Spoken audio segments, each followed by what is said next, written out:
हमारे व्यस्त जीवन में ईश्वर की आवाज़। हमारा जीवन ठहराव नहीं, बहाव है। बहाव ही जीवन है। आप इस जीवन के बहाव का अनुभव करें। जैसे नदी बहती है, रुकती नहीं। नदी रुकी कि मरी। जीवन के बहाव को चेतना से जोड़ें। कहा जाता है जड़ चेतन ग्रंथि बन जाती है।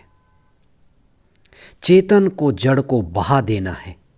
चेतन शक्तिशाली होकर जड़ को बहा दे। आज आप इस पर चिंतन करें। 34वां सामान्य सप्ताह 29 नवंबर 2024 शुक्रवार। पहला पाठ प्रकाशना ग्रंथ अध्याय 20 पद संख्याएं 1 से 4, 11 से 21, अध्याय 21 पद संख्याएं 1 से 2 तक और संत लूकास का सुसमाचार अध्याय 21 पद संख्याएं 29 से 33 तक। समय और परिवर्तन हमेशा साथ साथ चलते हैं। समय और परिस्थिति कभी एक जैसे नहीं रहते। इसीलिए जिन्होंने सत्य को जाना, उन्होंने हमें संकेत दिया। समय और परिस्थिति पहिया के जैसे हैं। जैसे पहिया घूमता रहता है, समय काल चक्कर के अनुसार परिस्थितियां भी बदलती रहती हैं। हम सभी मानव, सारी मानव जाति और सृष्टि, ब्रह्मांड, समय, कालचक्र और परिस्थितियां परिवर्तन के शिकार हैं। इसलिए इस परिवर्तन को हमें देखना है, समझना है और उसके अनुसार रूपांतरित भी होना है। जीवन ठहराव नहीं है, जीवन बहाव है। धर्मशास्त्र शुरू होती है, आदि में शब्द था, शब्द ईश्वर था।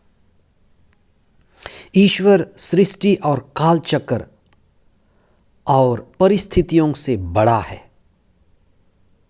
इसीलिए ईश्वर की झलक हमें मूसा के द्वारा देखी गई जलती हुई झाड़ी में दिखाई देता है। आग जल रही है पर भस्म नहीं होती।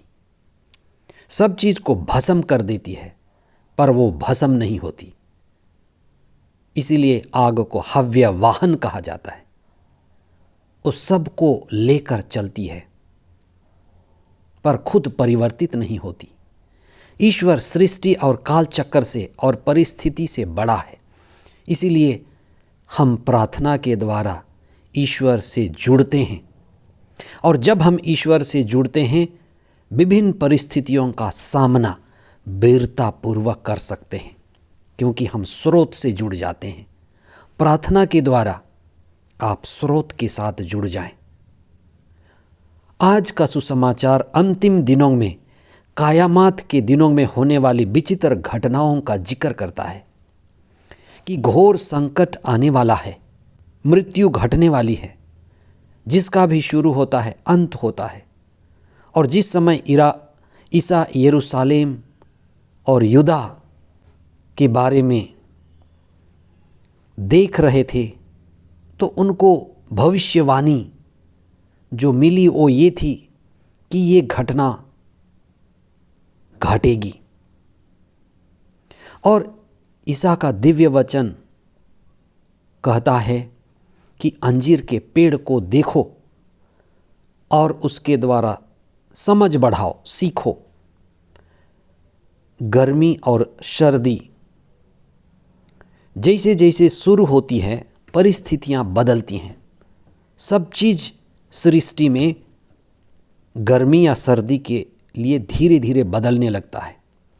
समय और परिस्थिति के साथ सब चीज़ परिवर्तित होता है। अभी ठंड के दिन आ रहे हैं, प्रकृति में सब चीज़ उसके लिए तैयार हो रहा है।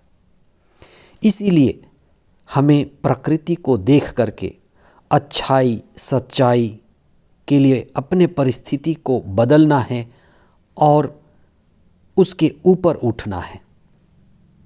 जैसे ठंड आ रही है तो हम उसके लिए तैयार हो रहे हैं, हमारा शरीर तैयार हो रहा है, पेड़ पौधे सृष्टि समिष्टि सब तैयार हो रहे हैं। इसलिए हम अपने चेतना को बढ़ाएं। हमारा जीवन ठहराव नहीं बहाव है। और जब हम प्रार्थना में ईश्वर से जुड़ते हैं तो हम ईश्वर की आत्मा से जुड़ते हैं, और जब हम ईश्वर की आत्मा से जुड़ते हैं तो हम कठिन परिस्थिति विकट परिस्थितियों के लिए भी तैयार रहते हैं। इसीलिए कहा जाता है prepare and prevent so that you will not have to repair and repent. अपने जीवन को नज़दीक से देखें, प्रार्थना के लिए कुछ समय निकालें, धर्मशास्त्रों को पढ़ें और पवित्र आत्मा के द्वारा संचालित हों, और कठिन दिनों के लिए, विपरीत परिस्थितियों के लिए, जीवन में उतार चढ़ाव के लिए हमें शक्ति, जागरूकता और जुझारेपन की ज़रूरत है। पवित्र आत्मा के द्वारा, प्रार्थना के द्वारा ईश्वर से संयुक्त होकर हम वो शक्ति पाएं जो हमारे विपत्ति के दिन में शक्ति का स्रोत बने। पवित्र आत्मा आपको, आपके परिवार को, आपके जीवन को, आपके परिस्थितियों को जीतने की शक्ति दे। आमीन।